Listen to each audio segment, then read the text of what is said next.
This week held a Nintendo Direct, and man, am I thankful to own a Switch.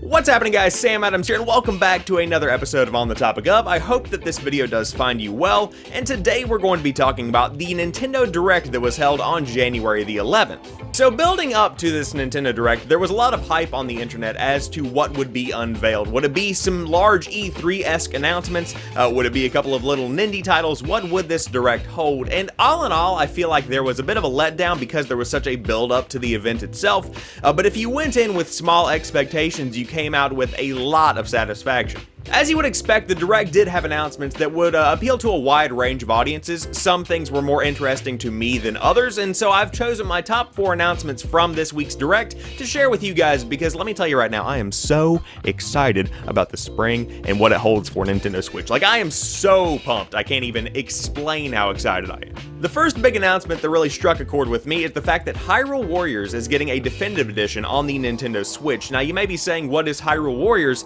It's actually an action game set in the universe of The Legend of Zelda that came out on the Wii U back in the day. Now, it was a fantastic game. I think that it got pretty good reviews overall, but by a lot of people it was overlooked because it simply was on the Wii U. One thing that was unique about the original version of the game is that it actually came out on both the Wii U and the 3DS. Now, each version of the game was different in features and whatnot. Of course, the Wii U version was a little bit more fleshed out, but this definitive edition marries all of the content from both versions of the game, bringing 29 playable characters and all of the original content right to your Nintendo Switch. Additionally, a couple of the outfits for Link and Zelda are going to be based off of Breath of the Wild, which is just simply icing on the cake. But overwhelmingly, if you didn't get a chance to play Hyrule Warriors when it came out back in the day on the Wii U or the 3DS, this is a fantastic opportunity to really get the best version of the game. I mean, it's the definitive edition. The next big announcement was Mario Tennis Aces, which is not necessarily a game that I expected that I would be excited about, but after checking out the gameplay, after seeing what features it does bring to the table,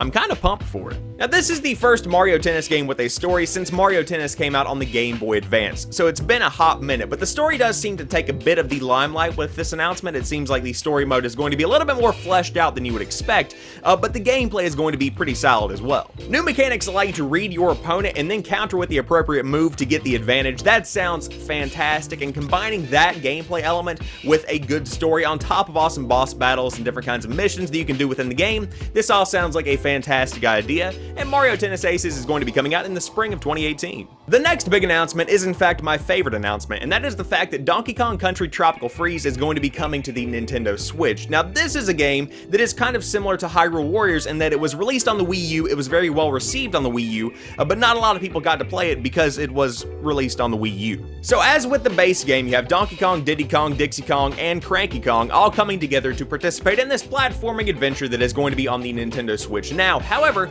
there is also the addition of Funky Kong. Now, Funky Kong is essentially ushering in this easy mode, so to speak, for those that may be younger, for those that may be not quite as acclimated to difficulty in platforming games, for those that may have had simply a long day. He makes the mechanics of the game a whole lot simpler in a lot of different ways. I mean, you've got infinite rolls in the air, you've got infinite corkscrews underwater, ride over spikes with the surfboard, double jump, hover. There are tons of different mechanics that are introduced to make the game a little bit more simple, but also to maintain that same level of entertainment that you would expect from Donkey Kong Country Tropical Freeze. As an onlooker to the Wii U generation of Nintendo, I couldn't help but really desire to play Donkey Kong Country Tropical Freeze, but I wasn't about to go out and buy the overpriced Wii U console simply to play that one game or just a small handful of games. But to see it coming to the Nintendo Switch, with a couple of touched up things and a couple of new additions, I'm right there on day one. This is going to be an awesome purchase, and it's coming out on May 4th, so relatively soon. And finally, the big announcement that I feel like really reached out to a lot of fans across every platform: Dark Souls is being remastered. Returning to the lore-rich, beautifully devastating world of Lordran, Dark Souls Remastered is going to be bringing that same brutally devastating gameplay up to a brand new generation of consoles. Now, I expected this to be announced for the Xbox One and the PlayStation 4 and the PC,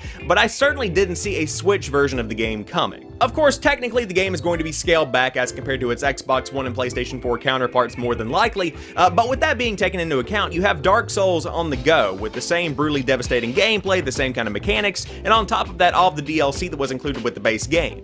Considering that the original came out back in 2011 on the PlayStation 3, the Xbox 360, and the PC, I would actually vouch for this game and this remaster in saying that enough time has passed and enough technical achievements have been accomplished that it actually does warrant a remaster, simply because of the fame that the Dark Souls franchise has achieved over the past decade. Not only did Dark Souls, Dark Souls 2, and Dark Souls 3 all become critically acclaimed games, but on top of that you also had those games inspire things like Neo and Bloodborne, and also I do want to mention Demon Souls kind of started it all, so let's get a remaster of that, shall we? But all of that's beside the point. If you want to play the original Dark Souls in a remastered format with touched up graphics and all of that same beautifully gory, crushing gameplay that you remember from back in the day, then you can check it out on the Switch, as well as the Xbox One, the PlayStation 4, and the PC this May.